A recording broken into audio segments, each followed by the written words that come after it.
Ce bulletin d'information vous est présenté par les caisses Desjardins de la région de Portneuf, qui sont fiers de mettre en valeur les initiatives des gens d'ici. Nous sommes le jeudi 15 juin 2023. Bonsoir, ici Denis Julien et votre bulletin d'information régionale Info, c'est JSR.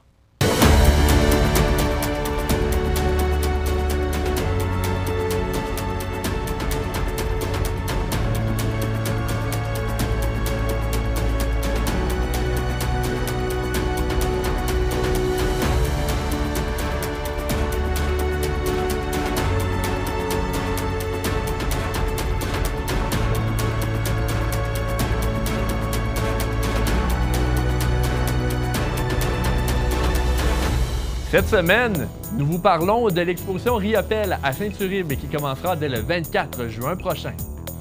Il sera également question de nouveaux équipements pour la plage Eau Claire de Saint-Léonard-de-Portneuf. De plus, nous aurons le directeur du Festival de films pour l'environnement pour parler de la programmation 2023. Nous ferons un retour sur les différents conseils municipaux ayant lieu cette semaine.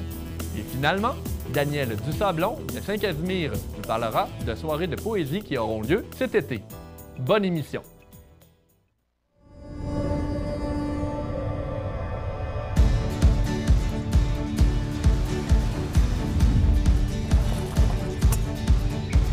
Ici, on se crée des souvenirs au fil des saisons et on vit au rythme de nos passions.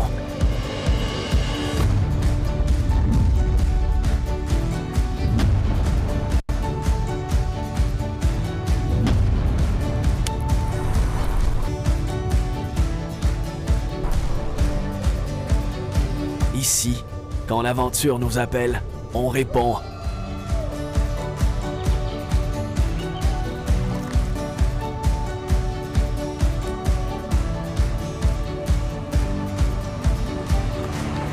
Ici, à Saint-Raymond, ma destination pour un séjour plein air réussi.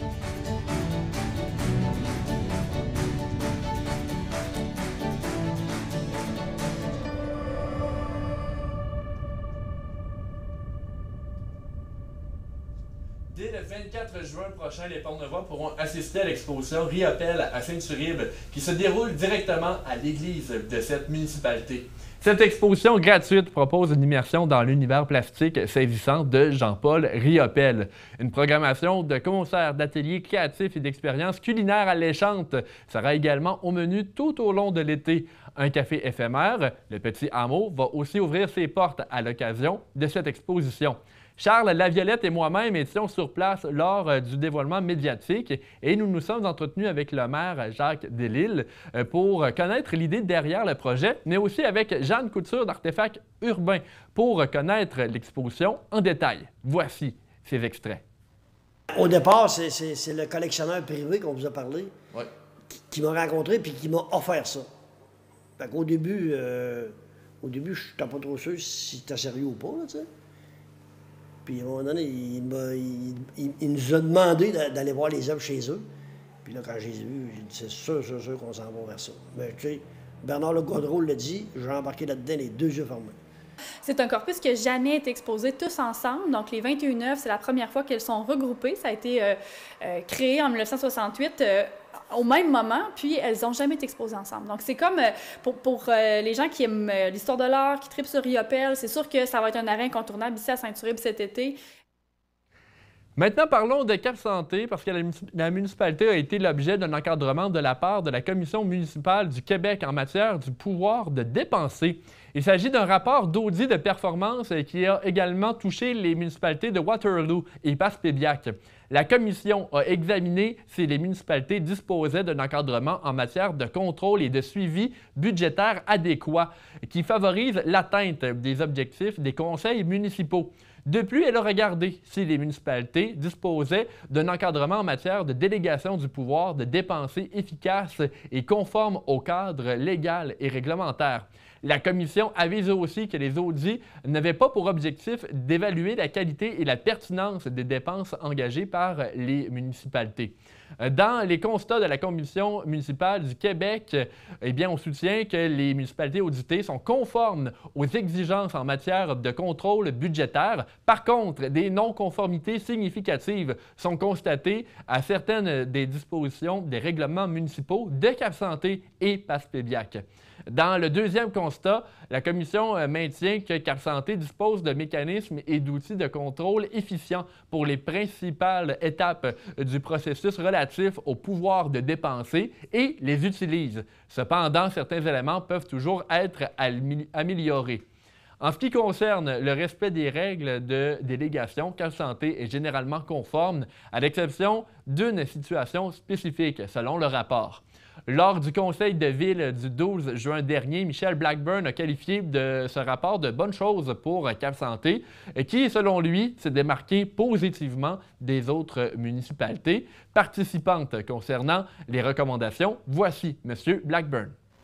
La CMQ émet à Cap-Santé 3 recommandations, 2 ayant trait au contrôle et suivi budgétaire et l'une concernant la délégation du pouvoir de dépenser et le devoir d'élaborer un plan d'action à être déposé d'ici le 11 août 2023 avec un délai de réalisation sur 3 ans.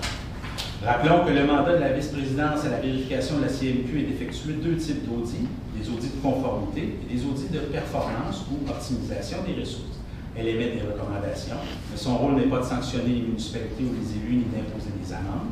Chaque année, la CMQ effectue des audits touchant différents thèmes municipaux, dont le processus budgétaire, le processus d'élaboration du plan triennal d'immobilisation, la gestion du déneigement ou la conclusion d'entente avec les promoteurs. D'autre part, lors du conseil municipal de Cap-Santé, il fut question de nombreux dossiers comme la gestion de l'eau potable et la fête nationale. Nous avons réalisé une courte entrevue avec le maire Michel Blackburn, en commençant aussi par des actions qu'a entreprises la Ville pour réduire le climat d'intimidation dans les conseils municipaux. On vous rappelle que la Ville a mis en demeure certains citoyens récemment. Voici donc cette entrevue. Ce qu'il faut retenir, c'est que les séances publiques, les séances conseil du public ne sont pas un poste de police ni un tribunal. On n'est pas là pour utiliser le temps de séance pour porter des accusations, laisser entendre que les gens sont malhonnêtes ou qu'ils ont des mauvaises pratiques. Si les gens ont des choses à dire à des instances, ils peuvent appeler la CMQ, ils peuvent aller voir la poste de police, mais c'est pas les séances publiques ne sont pas un endroit pour faire des vendettas ou des réglages de compte, des règlements de compte. Donc nous, en faisant ça, on a juste dit à certaines personnes, écoutez, il y a certaines pratiques qui ne seront plus tolérées. Puis, si tout le monde est respectueux, ça va bien se passer à Cap-Santé. M. Blackburn, aussi dans l'actualité, on le sait que niveau gestion de l'eau potable, là, à Cap-Santé, c'est aussi un sujet qui est important. On a demandé d'arrêter d'arroser les terrains. C'est quoi la situation de l'eau à Cap-Santé en ce moment? Bon, actuellement, nos réserves d'eau, on a 1000 m3 d'eau en réserve d'eau traitée. Alors, cette réserve-là, elle est pleine. Cependant, actuellement, le puits Bertrand a de la difficulté à se régénérer pour différentes raisons, sécheresse, hiver, dégel tardif, etc. Donc, la demande versus ce que le puits est capable de régénérer, il y a un petit peu de difficulté. Fait que là, on a besoin, on va solliciter le LNA pour nous aider à trouver une solution temporaire qui va nous permettre d'aider au puits de se régénérer, de remplir le puits plus rapidement. Puis là, on va revenir avec le conseil, avec les solutions qu'on a trouvées. Puis dans les prochaines semaines, je pense même que c'est le 22 qu'on a une séance spéciale de travail, justement pour adresser ce point-là des solutions pour aider le puits Bertrand.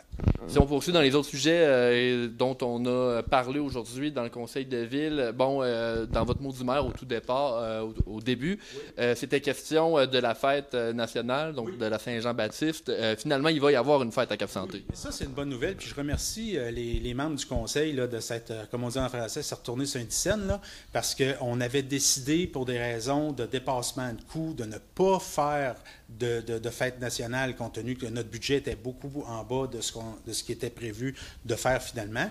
Puis on a trouvé un plan B, fait qu'on va avoir une fête là, sur la place de l'Église le 23 entre 18h30 et 23h30. Projection de la fête nationale, du spectacle de la fête nationale, des consommations pour les jeunes et moins jeunes, mais surtout l'occasion aussi de se réunir, de fêter. Hein? Ce qui fait les parties, c'est les gens, c'est pas l'argent nécessairement qu'on investit dans le party. Puis ça va leur donner aussi la chance de rencontrer notre nouvel opérateur du café, donc le Basilico, et la nouvelle crèmerie sur la place de l'Église, la crème de la place. place. Dernière question, M. Blackburn, pour cet petit entretien. On reste dans les fêtes parce qu'il va y avoir aussi Cap Santé, Fête le Fleuve. Ça s'en vient bientôt? Oui, ça s'en vient bientôt. Là. Ça va être au mois de juillet. Donc, ça va être la 3e édition, je pense. C'est toujours une fête très appréciée des citoyens. On se réapproprie le fleuve, on investit notre quai, on l'habite, on festoie. Fait que c'est une belle fête familiale. Cap Santé, Fête le Fleuve, j'attends vraiment tout le monde. Puis même les citoyens du Grand Pont-Neuf sont invités à venir fêter le fleuve à Cap Santé. M. Blackburn, merci beaucoup. On poursuit maintenant dans votre bulletin d'information. Le Festival du film pour l'environnement aura lieu du 9 au 13 août prochain à Saint-Casimir pour cette nouvelle édition. Étant le premier festival francophone de films en Amérique, le FPE est un événement humaniste d'échange dans le respect, la dignité et la courtoisie. Pour en parler en profondeur, nous avons avec nous ce soir le directeur du FFPE, M. Léo-Denis Carpentier. Bonsoir, M. Carpentier. Merci d'être des nôtres ce soir. Monsieur Carpentier, le FFPE, on est déjà à 19 éditions, la 19e. Ça doit quand même représenter quelque chose de gros pour vous, là. Bien, assez gros, à part des cheveux blancs, naturellement. ça fait partie de ça. Mais ce qui arrive, c'est qu'au début, en 2004, quand on a commencé à parler de ça, bien, le monde disait, bien voyons, ça n'a pas d'allure. À l'époque, on s'entend, on recule. On parlait des bouteilles de plastique, quelque chose comme ça. On osait dire le mot changement climatique, le monde riait de nous, puis nous prenait pour des hurluberlus. Même le recyclage, j'imagine, c'était pas très... Non, le compostage, tout ça. On essaie d'avoir des ateliers, d'avoir des films chocs sur plein de sujets qui avaient un lien directement avec l'environnement, l'écologie, le développement durable. On commençait à en parler à peine. Donc en 2004, vous étiez déjà un peu à l'avant-garde. Bien, c'est le premier festival francophone de films en environnement. Donc, c'est sûr qu'il y en avait aux États-Unis, il y en avait un à Toronto. En Amérique du Sud, ça, je pense qu'il y en avait un au Mexique. Mais sauf qu'on a comme été, nous, l'idée, c'était un peu de sensibiliser les gens, la population de tous âges à tout qu'est-ce qui se passait. Puis on se disait, bien, c'est mal parti. Mais il faut quand même vivre dans la joie, puis avoir du plaisir dans notre vie. Puis oui, il faut penser à nos enfants, nos petits-enfants, je suis bien d'accord avec ça. Mais il faut essayer au moins d'améliorer notre milieu de vie, parce qu'on ne changera pas la planète. Tu sais, quand on pense qu'on va sauver la planète, oubliez tout ça, c'est pas vrai, on ne sauvera pas la planète. La planète, elle s'est débarrassée des dinosaures. Un jour, dans 1000 ans, 5000 ans, 10 000 ans, 100 000 ans, je ne sais pas, on ne sera plus là, mais on va probablement se débarrasser des humains, mais on sera peut-être déjà rendu sur une autre planète. Donc, il ne faut pas s'en faire, je pense, avec ça, mais il faut améliorer le mieux qu'on peut notre environnement immédiat. C'est ça, je pense, l'important, puis de penser aux autres. Puis on le voit aussi avec les feux de forêt, les inondations, ça change. Tu sais, quand tu dis que tu as des feux de forêt dans le nord du Québec, puis la ville de New York, ils capotent parce qu'ils n'ont plus d'air à respirer. Oui, la boucane, elle fait tout. On est tous sur le même bateau, là. Exactement, la planète est vite à tout le monde et il faut que... C'est pas seulement le Québec, mais bien tout le monde qui doit en être conscient. Et j'imagine que dans votre festival, il doit y avoir, oui, des films québécois, mais des films un peu internationaux. Est-ce que je me trompe? Oui, bien, on a des films de réalisateurs étrangers, si on peut dire ça comme ça. Je n'aime pas le mot étranger, mais en tout cas, qui viennent d'autres pays. Là, cette année, la programmation n'est pas encore tout à fait terminée. On a reçu quand même beaucoup de films. Puis, j'ai été plutôt, disons, organiser les blocs de projection avec les invités principaux. C'est un peu là-dessus que je me suis basé. Puis là, on est en train, d'ici le 21, la semaine prochaine, on va pouvoir sortir toute la programmation. Il risque d'avoir des films français, peut-être même suisses. OK.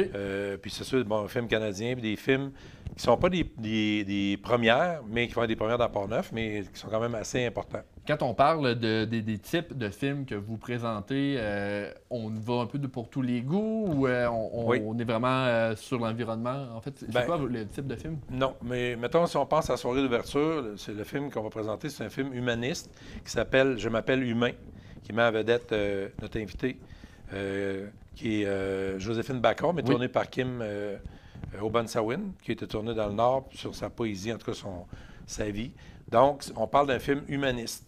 Le lendemain, on a un film qui est que Les Oies de Jean-Paul Riopelle. Donc là, on est en collaboration avec la Fondation Jean-Paul Riopelle et le Festival international des films sur l'art de Montréal, qui collabore avec nous pour qu'on ait eu accès à ce film-là. Et le réalisateur, Jean-Luc Dupuis, va être avec nous en plus. Wow. Donc, lui, c'est un spécialiste de Riopelle. Je l'ai rencontré au Cap Tourmente. On a tourné un petit clip qui est d'ailleurs sur notre site. S'il ne l'est pas aujourd'hui, il va l'être demain ou après-demain, ffpe.ca. Okay. Vous allez pouvoir avoir accès à l'entrevue qu'on a faite. Et c'est pas la première fois qu'il tourne quelque chose sur Riopelle. Et il y a eu accès aussi à toute l'œuvre de Riopelle, à Isolde Riopelle, sa fille, à la Fondation, toutes les œuvres, puis aussi à des boutiques. Donc, il a vraiment réussi à faire vraiment le tour du personnage de Riopelle, qui est aussi un grand humaniste. Parce que, tu sais, quand on pense à Riopelle qui ramassait des bouts de carton, un fer à cheval, toutes sortes de trucs pour faire ces tableaux qui aujourd'hui sont connus à travers le monde, bien, il fallait que tu aies une vision humaniste. Puis moi, il m'a dit, M. Dupuis, que quand il allait, Riopelle, surtout les dernières années, il allait à la chasse, à l'île aux oies, puis l'île aux grues, il y avait une maison d'île aux grues, mais il ne chassait pas. Il regardait, il s'inspirait des vols d'oies, il s'inspirait de l'ambiance, du son, de tout ce qui se passait là, avec le fleuve, puis les îles qu'il y a là, les archipels. Pour faire son art. Oui, puis après ça, bien, il repartait, puis d'un coup, il sortait d'autres tableaux qui avaient des oies. Puis... Donc là, vous nous parlez de ce film de M. Dupuis. Vous avez dit aussi, on a une invitée, Mme Bacon. Oui. Vous nous avez fourni un petit vidéo pour connaître Mme Bacon. Alors j'invite tout de suite, on va l'écouter ensemble, cette vidéo-là. Bonjour, je m'appelle Geneviève Bilodeau et je suis la marraine du Festival de films pour l'environnement. Cette année, c'est la 19e édition et comme toujours, on aura des projections de films, une soirée poésie avec Joséphine Bacon et la présentation du film Je m'appelle Humain, dans lequel elle participe, elle est le sujet.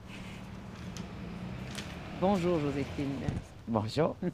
Alors, vous êtes poète, Innu, et vous êtes cinéaste.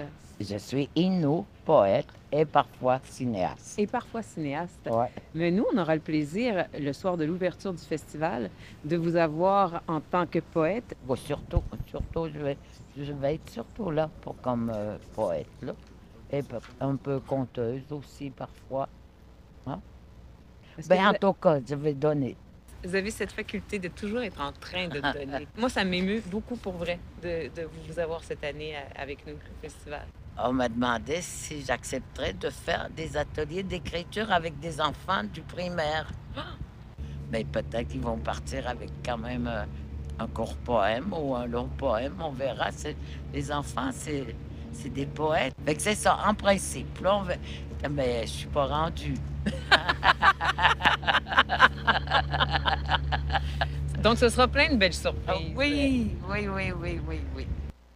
Alors, pourquoi c'était important pour vous et pour l'organisation du festival d'avoir Mme Bacon comme invitée d'honneur? À chaque année, j'essaie de trouver une personnalité qui n'est pas nécessairement, mettons, la plus connue, mais qui a vraiment de quoi qui correspond à nos valeurs du FFPE et à ce qu'on veut rendre public. Puis Mme Bacon, qui a quand même connu les pensionnats, donc on entend beaucoup parler. Puis aussi, je pense que c'est important de rapprocher les nations, la nation québécoise, le Canada, puis toutes les nations, les Premières Nations qu'on appelle.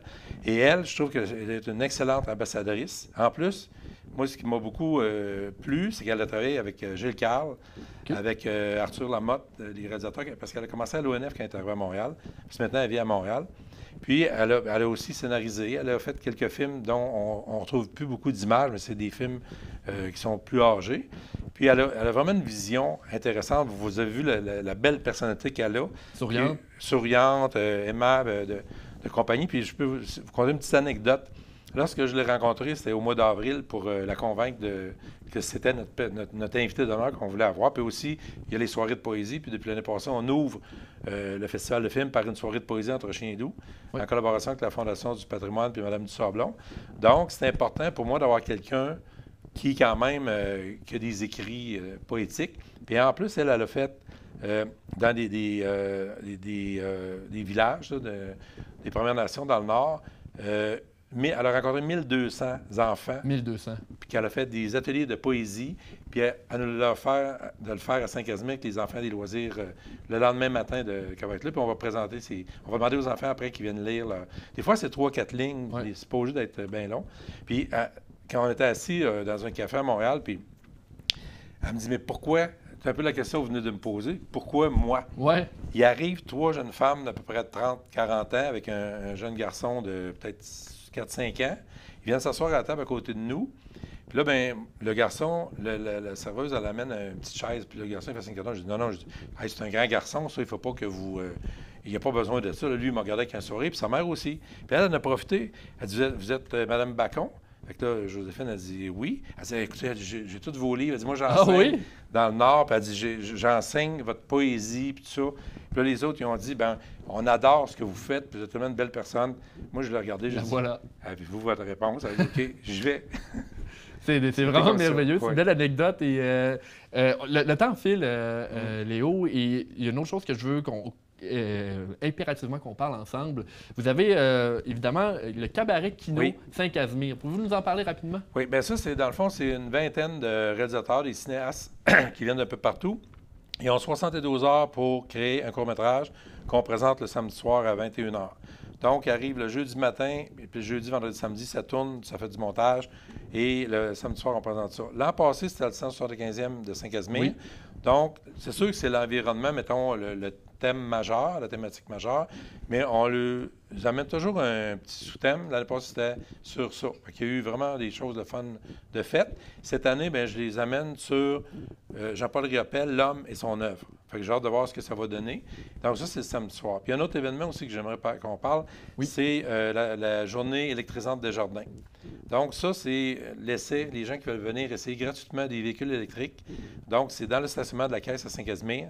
Puis ils parlent avec les propriétaires. C'est vraiment une association de propriétaires de la VEC. Puis bien là, on ne peut pas être plus dedans. Donc ça fait 3 ans qu'on le... 3 ans.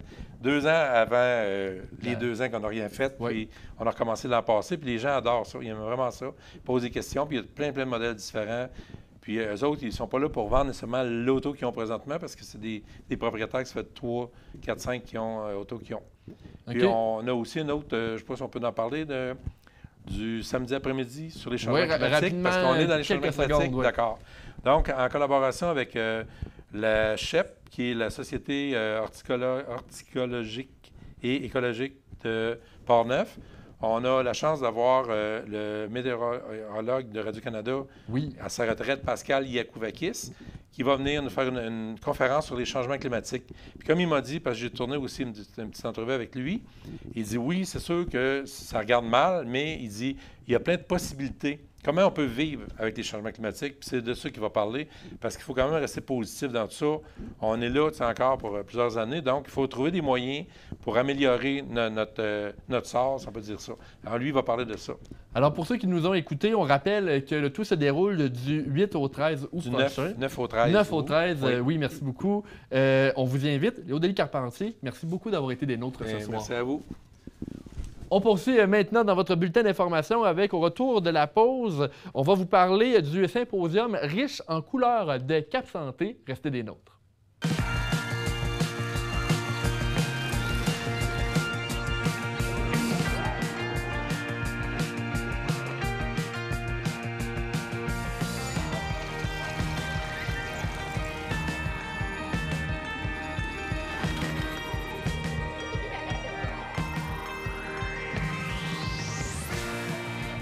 Bonne fête nationale. Célébrons tout ce qui rassemble notre belle nation. À compter de l'automne 2023, CJSR, en collaboration avec le cinéma Alouette de Saint-Raymond, lancera une nouvelle ligue d'improvisation accessible à tous les Portneuvois. Les matchs de cette ligue seront diffusés directement dans votre télévision communautaire, dans une émission conçue à cet effet. Les adultes ainsi que les jeunes de secondaire 4 et 5 pourront participer et nous souhaitons avoir des équipes qui vont représenter les villes de Portneuf. Ces matchs seront présentés devant public au cinéma Alouette selon une horaire qui reste encore à déterminer.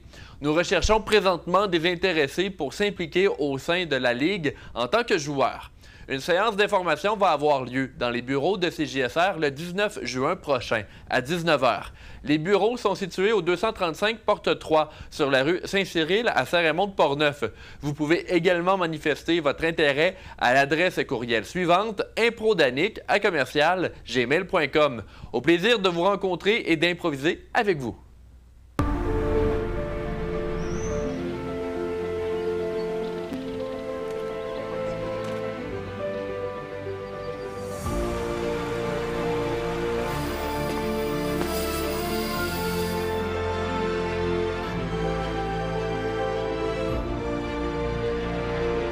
Notre force, c'est vous. Soyons fiers de notre région, soyons fiers de Portneuf. Parlons maintenant du symposium de Cap Santé qui va avoir lieu très bientôt. Et ce mercredi avait lieu l'annonce de la programmation pour l'événement. Philippe Papillon était sur place et il nous a préparé un reportage avec les organisateurs. Mon nom est Jeanne Neuraud. Je suis la présidente de la 21e édition de Cap Santé riche en couleurs. Alors, cette année, c'était une année de transition parce qu'on a créé une OBNL avec Noël d'antan. Alors, les deux organismes se sont regroupés. Puis l'OBNL s'appelle maintenant Festivités et culture de Cap Santé. Maintenant, le président de cette OBNL-là, c'est M. Denis Villeneuve. On devait faire un conseil d'administration et c'est M. Denis Villeneuve qui a été nommé président. Maintenant, pour le symposium, c'est notre 21e édition. Notre président d'honneur cette année, c'est M. Luc Nadeau, qui demeure à Deschambault-Grondines. Alors, on va être fiers de l'accueillir et de le suivre tout le temps, suivre son parcours. Écoutez, c'est un plaisir, puis j'apprécie ça à Cap Santé, puis tout ce qui se passe ici, là, vraiment, c'est exemplaire, tu sais. L'implication de tout le monde, là, je regarde ça d'année en année, puis j'ai assisté à une réunion dans le courant de l'année, puis vraiment, là, c'est quelque chose, ça en demande, on n'a pas d'idée de ce que c'est que ça tout le travail qu'ils accomplissent, tu sais, c'est énorme, puis je trouve que, puis il y a aussi ceux qui vont être sur le terrain, là. Je trouve qu'ils devraient quasiment ils devraient être invités d'honneur, eux autres. Bonjour, je m'appelle Marie-Chantal Fortin, je suis la coordonnatrice du symposium Cap Santé riche en couleurs. Mon travail, c'est de travailler avec tout le comité, au fait de s'assurer que le travail avance bien, que tout le monde a tous les outils dont ils ont besoin pour travailler, puis de soutenir tout ce beau comité, ces bénévoles-là. Cette année, on a 65 artistes d'installer tout le long de la rue Marie-Fitzbach qui va jusqu'au gymnase. Puis au gymnase, il y a une exposition des œuvres de ces artistes-là. Alors, pourquoi qu'on a Cap Santé riche en couleurs à Cap Santé? C'est facile. Dans le fond, on dit toujours, M. Luc Plamondon, natif de Saint-Raymond, a écrit une chanson pour Diane Dufresne, « Ne tuons pas la beauté du monde ». Alors, nous, au symposium, c'est d'exposer les beautés du monde, justement. Ça nous donne de l'oxygène, comme dirait Luc Plamondon. Alors, c'est ça, on est fiers ici à Cap Santé de faire cette 21e édition. Bonjour, je m'appelle William Doré, je suis coordonnateur adjoint du symposium Cap Santé riche en couleurs. Donc, j'accompagne Marie-Chantal dans toutes ses tâches, puis j'accompagne le comité organisateur. Les bénévoles du SOS Accueil de Saint-Raymond ont procédé au déménagement des objets restants cette semaine alors que le bâtiment sera très bientôt démoli. On rappelle que les procédures sont bien entamées et qu'une campagne de financement est en place pour récolter 200 000 $. Ce nouveau bâtiment sera opérationnel vers la fin 2023, début 2024 pour aider les habitants du secteur de Saint-Raymond, Saint-Léonard, Rivière-à-Pierre et j'en passe en tout ce qui concerne l'alimentaire et le vestimentaire. Lors de la séance du conseil de ce lundi, le maire de Saint-Raymond, Claude Duplain, a rappelé aux citoyens comment il était possible de donner des fonds pour la cause. On l'entend dès maintenant. Il y a une campagne de financement au montant de 200 000 $ qui a été lancée. J'en suis le coprésident avec Raymond Gingras. Nous comptons sur tous les citoyens, toutes les lettres ont été envoyées, les demandes ont été envoyées à toutes les entreprises, à certains citoyens. Et de par SOS Accueil, chaque citoyen qui veut faire un don sont invités à le faire. L'objectif est toujours de 200 000 $. Vous pouvez faire un don par chèque à l'ordre de SOS Accueil. Vous pouvez faire un don par virement Interac au info@sosaccueil.com en indiquant le mot de passe qui est le don 2023. Le mot de passe est don 2023. On reste dans le conseil de ville de Saint-Raymond. Le maire a à nouveau demandé à la population d'être vigilante quant au vandalisme. Selon Claude Duplain, des milliers de dollars sont perdus chaque année pour réparer ce qui est fait. On écoute sa prise de parole. Si je veux lancer un message à ceux qui font du vandalisme, c'est le maire qui parle, mais ça devient personnel aussi, parce que s'il y a une chose que je ne tolère pas dans ma vie, c'est de se faire voler ou de se faire vandaliser. Nous avons déjà, l'été vient juste de commencer, nous avons des bancs de parc qui ont déjà été vandalisés. Principalement, en fait, on en a et la police est sur le cas. Nous avons des bancs, vous savez, les bancs de parc aujourd'hui sont faits avec des matériaux recyclés. Et on a des graffitis sur ces bancs-là, ce qui les rend impossibles à nettoyer. Donc, nous sommes obligés de changer les planches et ce sont des planches de plastique recyclé. Ça coûte cher à remplacer. Vous avez un exemple à la télévision présentement. Je tiens à dire aux parents que le conseil municipal en a parlé aujourd'hui et il n'y aura aucune excuse par rapport au vandalisme. La ville de Donnacona a tenu sa 21e édition de la soirée hommage aux bénévoles le 2 juin dernier. 300 bénévoles étaient présents à cette soirée, tout comme le maire de Donnacona, M. Jean-Claude Léveillé, le député Vincent Caron, mais aussi les conseillers municipaux de la ville. Voici donc les lauréats de Donnacœur lors de cette édition 2023. Pour le développement exceptionnel, on retrouve le Halo avec évidemment l'ouverture de la Licorne. On rappelle que le Halo s'est porté acquéreur de la bâtisse située au 152 rue Notre-Dame pour développer son projet de maison des jeunes pour les moins jeunes. Pour l'événement spécial, on retrouve le club unique de natation avec le défi Alcoa Nage au thon. On rappelle que l'activité a permis d'accueillir 124 participants en plus de récolter 3 000 $ grâce au programme Action d'Alcoa. Pour l'initiative citoyenne, M. Christopher Genois Langlois avait organisé un rendez-vous défi évasion en décembre dernier au pavillon Arthur Pelusseau au Parc des Berges de Donnacona. Finalement, pour la bénévole coup de cœur, Mme Louise Moisan est bénévole à l'entraide communautaire et l'aide à domicile. Le Halo est pour les filles d'Isabelle également. On rappelle qu'elle a reçu la médaille du lieutenant-gouverneur du Québec le 8 avril dernier. Cet été, à Saint-Casimir, la Fondation du patrimoine va organiser à nouveau ses soirées de poésie. Ces soirées se tiendront durant l'été avec plusieurs poètes, dont certains proviennent de la région. Nous allons de ce pas rejoindre Mme Danielle Dusablon qui s'occupe de ces soirées, en fait. Elle est avec la Société du patrimoine. Bonsoir, Mme Dusablon. Oui, bonsoir. Merci d'être des nôtres. Ça fait plaisir. C'est une belle nouvelle de dire que cet événement-là revient.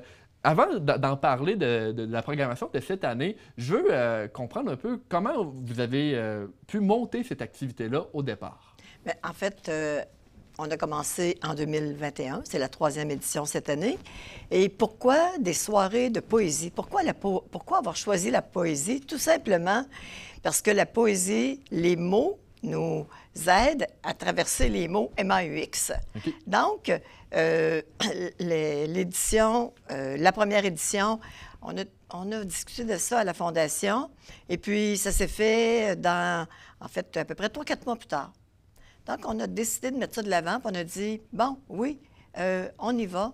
Et évidemment, la première édition, ça a été davantage des gens du local ou de la région. Mais maintenant, on a beaucoup d'artistes qui viennent de l'extérieur, des auteurs. Et justement, vous avez quand même une belle panoplie, là. Vous m'avez montré la programmation tout à l'heure. Pouvez-vous nous parler un peu des artistes qui vont performer devant, oui, les gens de Saint-Casimir, mais les gens de Portneuf également? Tout à fait. Bien, en fait, ce qu'on a remarqué, c'est qu'on a beaucoup de gens de l'extérieur qui viennent à nos soirées de poésie. Alors oui, les gens de Portneuf, mais des gens de Québec, de Trois-Rivières, de Shawinigan, qui assistent à nos soirées de poésie. Donc, c'est un peu... je pense que ça rejoint un public assez varié. Et puis, on commence avec notre invitée d'honneur, qui est Mme Kim Thuy. Alors, on est très, très fiers parce qu'évidemment, comme je dis depuis que Mme Thuy va être avec nous, on va tous et toutes est invitée à la table de Kim. Donc, Mme Thuy, on la connaît évidemment pour ses œuvres littéraires, mais aussi pour ses nombreux programmes à Radio-Canada. Et surtout, on la connaît parce que c'est une femme de cœur. C'est une femme inspirante. C'est une femme qui nous transporte. Hein? Lorsqu'on échange avec elle, je pense que c'est une bonne dose, je dirais, d'espoir. Et puis, elle a une façon bien particulière de nous faire découvrir la beauté dans tout. Et ça, c'est important. Donc, pour nous sortir de notre quotidien. On est vraiment dans le thème, donc les mots qui guérissent, les mots MAUX avec Mme Thuy, je vous comprends. Est-ce qu'on peut parler aussi des autres artistes qui vont venir? Oui, tout à fait. Le 12 juillet, on va accueillir, donc toujours au centre paroissial, M. Guy Sauvageau de Notre-Dame de Montauban, qui, lui, écrit, compose, et puis il va nous interpréter du Paul Piché, du Brassens, différents auteurs, Moustaki. On a aussi Aubert, M. Aubert Tremblay. Bien connu à CJSR. Oui, qui est bien connu, et puis qui va nous offrir, donc, sa façon particulière de Léo Ferré, avec sa conjointe, Mme Nicole Robert, donc tous les deux de Neuville. Ensuite, le 19 juillet, on accueille M. Yvan Bédard, donc bien connu ici à Saint-Raymond, photographe émérite. C'est un homme tout à fait exceptionnel qui fait des photos extraordinaires et qui vient nous partager sa passion, je dirais aussi de la beauté, avec Mme Paul Breton, qui est pianiste. Donc, cette soirée-là, elle a eu lieu ici à Saint-Raymond. Ça a remporté un gros succès. Et puis, on espère que ça va être la même chose chez nous à Saint-Casimir. On a parlé avec Mme Breton, justement, et on invite tout le monde à aller voir ça parce qu'en effet, ça a fait beaucoup de bruit ici et c'est fun de voir que ça se poursuit pour leur aventure. Je vois que vous avez également d'autres dates là, au programme. Oui, tout à l'heure, Léo Denis a parlé là, du Festival de films, évidemment. On ouvre les soirées de poésie ouvre avec le Festival de films, avec Mme Bacon, avec Geneviève, avec M. Guillaume Barry. Alors, c'est toute une programmation encore. Et puis, le festival, maintenant, en étant pendant les soirées de poésie, je pense que ça crée un bon momentum parce que, oui, on dit « Ah, l'environnement, c'est un peu ardu », mais justement, non, il y a toute une beauté à découvrir là aussi.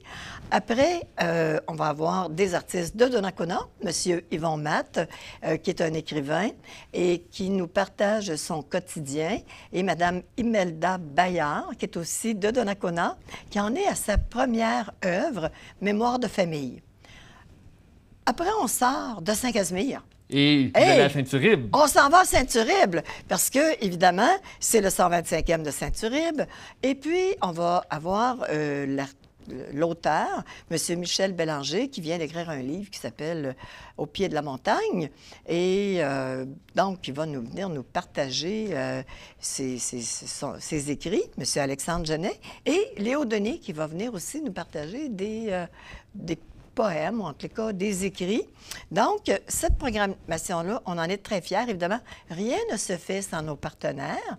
Alors, on a évidemment la municipalité de Saint-Casimir qui nous prête les locaux. On a M. Caron, notre député, qui nous dit toujours oui. Et nous, on est un partenaire pour aussi Riopelle parce que c'est une œuvre qui est gigantesque et on veut que plein de gens la découvrent. En plus c'est ça. On voit dans l'ouest de Portneuf toute une collaboration de tous les milieux de loisirs artistiques. On est tous, du côté Saint-Uribe, mais il y a aussi, j'ai envie de dire, un beau cycle. Là. On va à Saint-Uribe, on est invité à aller à Saint-Casimir et on veut faire ça, en fait. C'est important, j'imagine. En fait, il ne faut pas se le cacher, à Saint-Casimir, la poésie, elle fait partie de notre ADN avec notre poète Alain Grandbois. Et on poursuit... dans notre secteur, je dirais, dans Portneuf en général, il y a une effervescence et je pense que les INTSL, c'est dans le secteur ouest actuellement. Oui. Et puis, il y a une belle collaboration, tout le monde, pour faire découvrir nos auteurs d'ici, mais surtout pour faire découvrir ce que nous, on a à offrir et ce qu'on est en tant que personnes qui vivons dans le territoire. On occupe le territoire et on l'occupe au maximum avec, je dirais, un dynamisme qui est maintenant Très davantage. Oui, tout à fait. Et en terminant, ces événements-là, j'imagine que pour la plupart, c'est gratuit. On peut venir, toute la population est invitée? Toute la population est invitée et seulement pour la première activité avec Mme Thuy, où c'est 18 $ là, c'est quand même plus qu'abordable. Oui. Mais toutes les autres activités, c'est contribution volontaire ou gratuite. Et puis, toute la population de Portneuf est invitée. Puis, tout ce qui est autour, là. Madame Sablon, je vous remercie d'avoir été des nôtres ce soir. Merci beaucoup. On poursuit donc dans votre bulletin d'information au retour de la pause plusieurs reportages, dont un de Charles Laviolette concernant un nouveau café à Saint-Raymond. Restez des nôtres. Un gin aux accents du Sud distillé sur la Côte-Nord. C'est donc ben exotique. Mettez du Québec dans vos choix en repérant les produits fièrement distillés et préparés au Québec. SAQ, le goût de partager.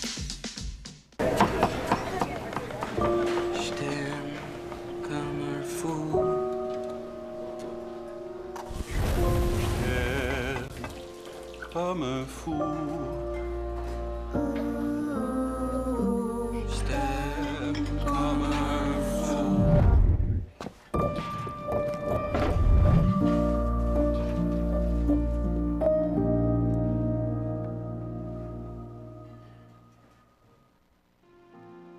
Je m'appelle Mihaela Radou. Quand j'ai commencé le bénévolat, c'était pour voir un peu comment ça marche. Tu peux te développer un peu plus quand tu commences notre vie. Tu commences de zéro, c'est pas facile. Mais le bénévolat m'a aidé beaucoup. C'est important de faire le bénévolat avec la passion.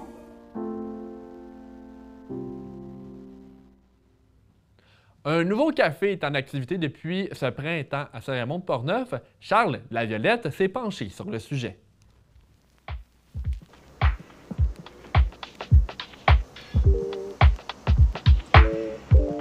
Le cafelier, qu'est-ce que c'est? En fait, c'est le nom français de barista. Et en même temps, c'est un café familial. À la base, c'est parti d'un projet de traiteur. On avait, toute la famille ensemble, commencé un service traiteur au mois de janvier. Et les gens nous ont demandé un point de vente de nos produits. Et on s'est questionné à qu'est-ce qu'on allait faire, où on allait s'installer. On a commencé à regarder les locaux qui étaient disponibles sur la rue Saint-Joseph. Et puis, on a décidé, tant qu'à avoir un point de vente de nos produits traiteurs, on ouvre un café. On avait des spécialistes baristas dans la famille qui avaient travaillé dans des cafés à Québec.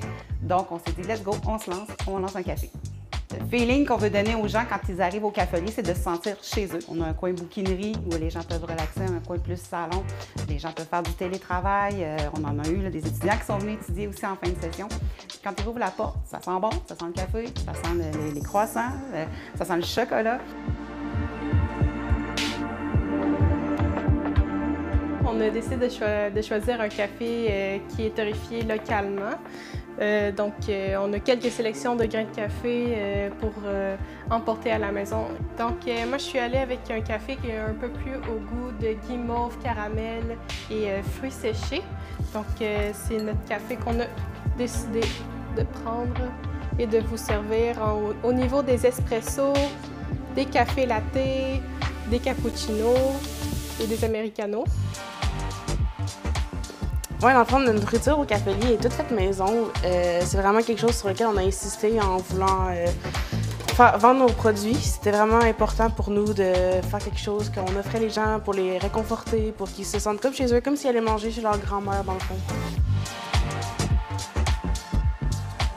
On s'en vient avec des nouveaux menus, donc à élargir notre carte de menu pour l'été, des choses plus rafraîchissantes, donc salade, sandwich froide. On a eu des demandes aussi pour ouvrir en soirée. Ça fait que oui, on va regarder à une autre plage horaire et des nouveautés qui s'en viennent. Fait que les gens peuvent suivre notre page Facebook, ça va être là que ça va être annoncé.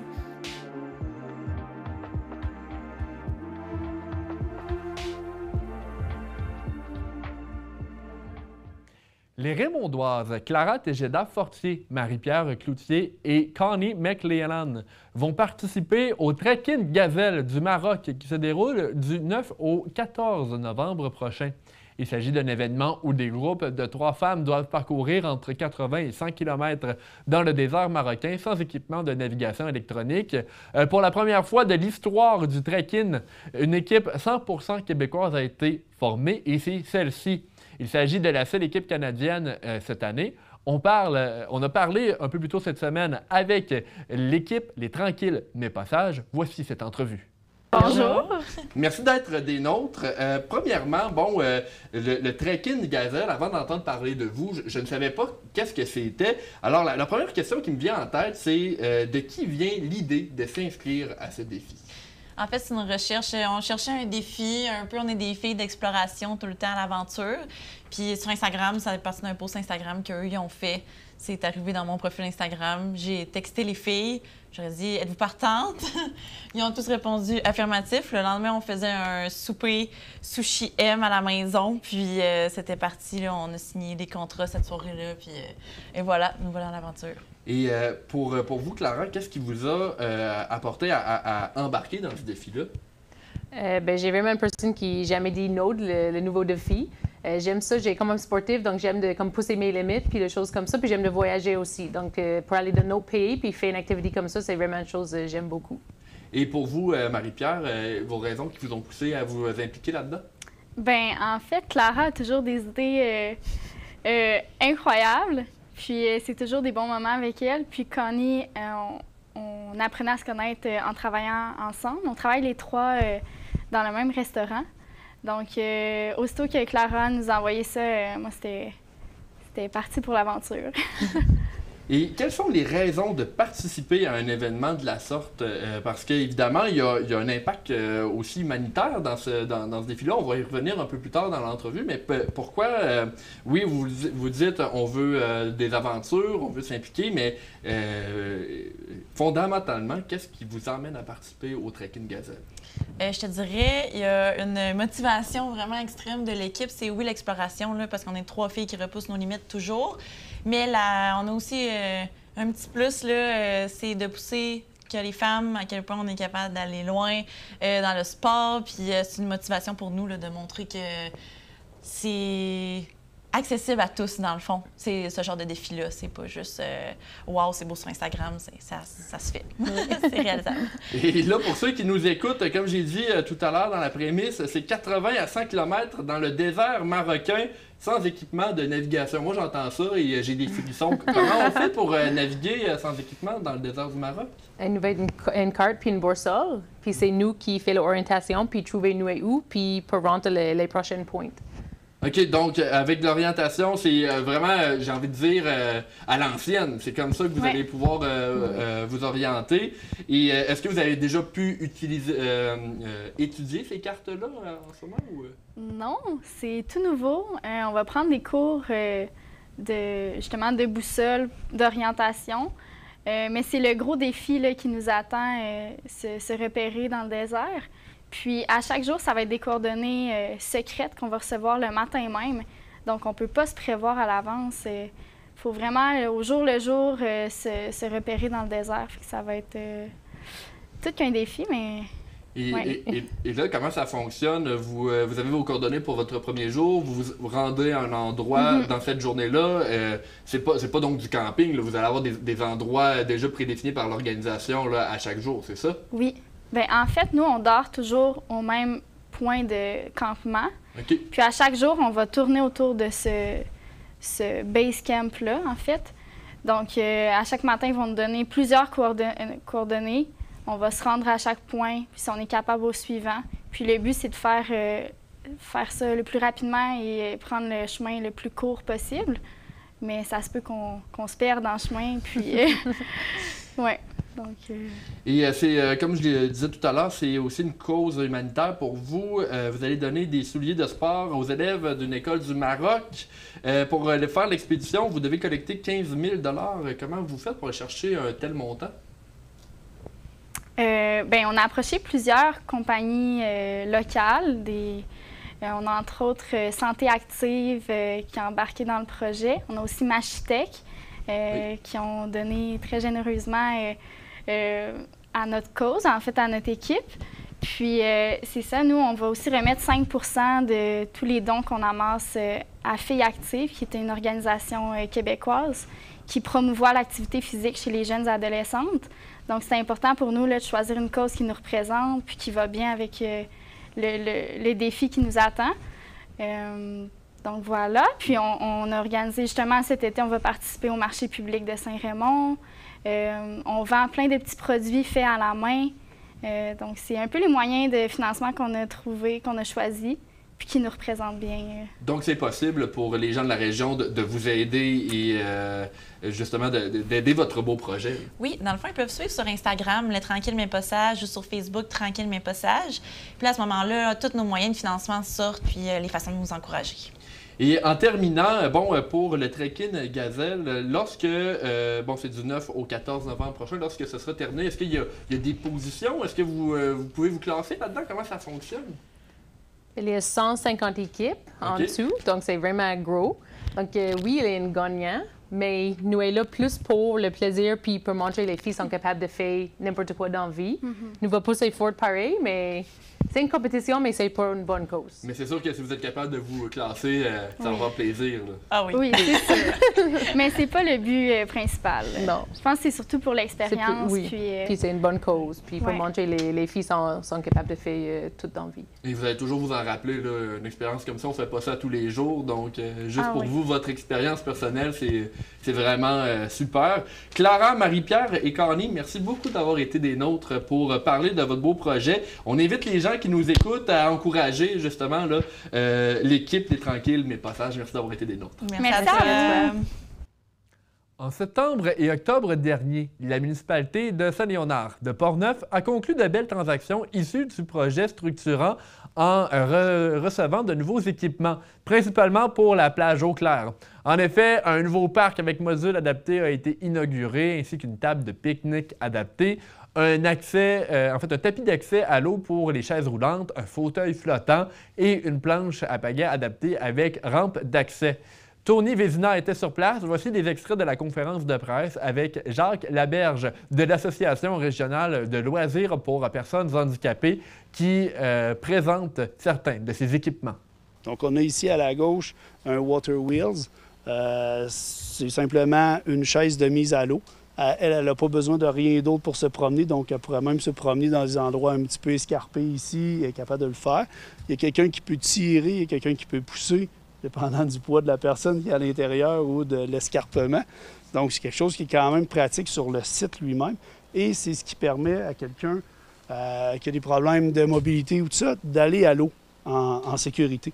Donc, il est attaché dans la chaise, on le traîne à l'eau, puis il est capable de flotter par lui-même. Bien, c'est la chaise qui flotte, on s'entend, mais ça flotte, puis on pourrait aller de la portion baignade, aller se promener avec, puis le laisser flotter là 1 heure. Une fois qu'il est cuit, on le vire de bord, dépendant de la température, mais c'est vraiment intéressant comme matériel.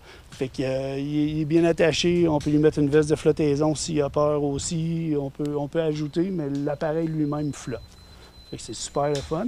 Mais quand on ne peut pas se rendre juste pour ça, parce que c'est exclusivement pour aller se baigner dans l'eau, si on veut aller faire des activités aquatiques, donc plus nautiques, de type paddle, board ou autre chose, c'est très difficile avec le fauteuil roulant de rouler sur la plage.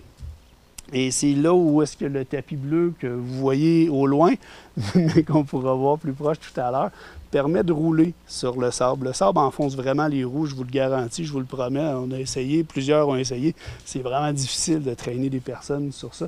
Donc, le tapis bleu est intéressant pour être capable de descendre jusqu'à l'eau. Donc, quelqu'un pourra aller à l'eau, juste aller voir l'eau, puis revenir. C'est intéressant. Puis, pour l'avoir essayé à Baie-de-Beauport, les enfants aiment beaucoup ça, jouer là-dessus aussi. Également, au parc des Berges de Donnacana, de nouvelles installations d'hébertisme ont elles aussi été inaugurées la même journée. Il s'agit de structures de bois destinées aux jeunes et moins jeunes. Mathieu Bergeron, le chargé de projet du parc familial du parc des Berges, a pris la parole pour présenter le beau projet. Évidemment, depuis quelques jours, on voit beaucoup de gens l'essayer. C'est un succès d'emblée, même si personne n'est vraiment au courant de Nakona que ça existe. Mais ça s'en vient vraiment tranquillement. Je veux juste vous parler, c'est mon petit côté socialiste, là. On vient livrer aujourd'hui une demande, une réponse claire finalement à un besoin exprimé par les citoyens parce que dès mon entrée en poste à l'automne passé, avec le CINAF, avec la Ville, on a vraiment fait un travail de consultation, sondage des usagers, sondage de la population, consultations publiques qui sont ici déroulées au pavillon Peluso. Puis dans le fond, moi, je n'ai pas vraiment de crédit pour ça. J'ai l'impression d'avoir simplement été l'outil pour réaliser les besoins de notre communauté. Donc, je suis vraiment heureux de voir en plus d'emblée l'achalandage. C'est clair que c'est un besoin que le parc avait, mais aussi les citoyens de Donnacona. Le programme de développement Hockey École, PDHE, qui est opéré par Joey Junot à Saint-Marc-des-Carrières, vient en aide aux jeunes de la région qui veulent progresser dans le sport, tout en maintenant de bonnes notes au niveau scolaire. Récemment, un premier joueur provenant du programme Zénith a été repêché par une équipe de la Ligue junior majeure du Québec. Il s'agit d'Arnaud Delisle, qui a été repêché par les Tigres de Victoriaville. Selon ce qu'on peut voir sur les réseaux sociaux du PDHE, le repêchage d'Arnaud Delisle en 7e ronde ouvre de nouvelles perspectives quant au programme. Les administrateurs et entraîneurs se réjouissent de voir que les efforts du jeune joueur ont été remarqués par les recruteurs de la Ligue. Une vidéo a d'ailleurs été lancée sur les réseaux sociaux pour présenter le programme et certains jeunes qui en ont bénéficié. On écoute d'ailleurs un extrait de l'instigateur du projet, M. Joey Junot, tiré d'une publication Internet. On en est à la 4e saison ici à Saint-Marc. On connaît nos jeunes. Je pense qu'on les connaît quand même très bien. Là, on leur enseigne qu'est-ce qu'on leur demande à un niveau quand même très élevé là, pour leur âge. C'est des choses complexes. C'est un concept d'équipe, c'est un système qu'on leur demande d'apprendre et d'appliquer sur la patinoire. Quand tu arrives en situation de jeu, c'est pas toujours simple. Hein? C'est même pas simple pour des professionnels. Lors du conseil de ville de Sainte-Catherine de la Jacques-Cartier de ce lundi, le maire Pierre Delbecq a présenté son rapport sur les faits saillants du rapport financier et du rapport du vérificateur externe pour l'année 2022. D'entrée de jeu, il a fait savoir aux citoyens que l'exercice financier qui s'est terminé le 31 décembre 2022 s'est soldé par un surplus de 1 674 000 $. De plus, le maire Delbecq a expliqué que la situation financière de la ville était excellente. Le voici à ce sujet. Bref, notre ville est dans une excellente situation financière, comme démontrent plusieurs indicateurs. Notre situation en 2022 est encore meilleure que celle de 2021. Sainte-Catherine de la Jacques-Cartier jouit aussi d'un indice de vitalité économique parmi les meilleurs au Québec. Sur 1161 municipalités recensées, Sainte-Catherine de la Jacques-Cartier se classe au 16e rang avec un indice de 18,1531. L'indice est calculé à partir de 3 éléments, soit le revenu total médian de ses 18 ans et plus, 52 488, le taux des travailleurs de 25 à 64 ans, 83 %, et le taux d'accroissement annuel moyen de la population sur 5 ans, 18 pour 1000. L'attractivité que connaît notre ville nous permet la création de plusieurs emplois. Elle permet aussi d'offrir des services diversifiés et de meilleure qualité à la population. Dans les nouvelles du côté de Carte Santé maintenant, la passe migratoire au saumon est officiellement ouverte selon ce que l'on a appris par Radio-Canada. On rappelle que la Corporation de la Jacques-Cartier, CBJC, est mandatée depuis plusieurs années pour assurer le transport par camion des saumons géniteurs de la rivière Jacques-Cartier vers les sites de reproduction. En moyenne, on estime que dès la mi-juin et jusqu'à fin septembre, entre 300 et 400 saumons seront transportés. Également, je veux vous parler de quelque chose de très intéressant. Vous le savez, vous l'avez vu dans les publicités de CJSR aujourd'hui, une nouvelle ligue d'improvisation dans Portneuf veut faire son envol. Et une soirée d'information va avoir lieu lundi prochain, le 19 juin, à 19h au 235 Porte 3, donc dans les bureaux même de CJSR. Et c'est extrêmement intéressant comme c'est une collaboration avec CJSR et aussi le cinéma Alouette de Saint-Raymond. Le but, c'est d'avoir des équipes qui vont regrouper plusieurs villes de la MRC de Portneuf.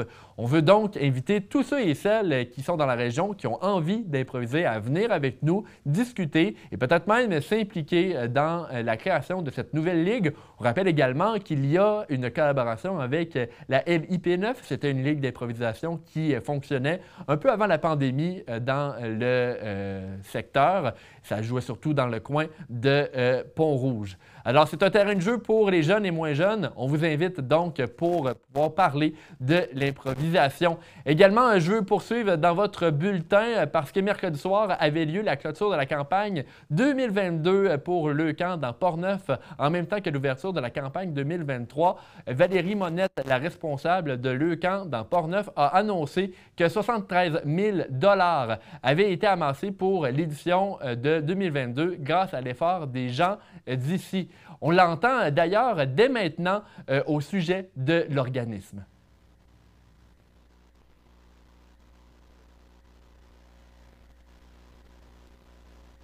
Microbrasserie La Fosse de Donnacona, alors que le groupe de présidents d'honneur a été annoncé.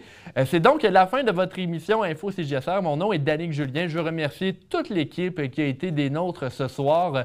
Également Carole, Tony, Ariane, Philippe qui a participé également, Charles Aubert ainsi que Christian.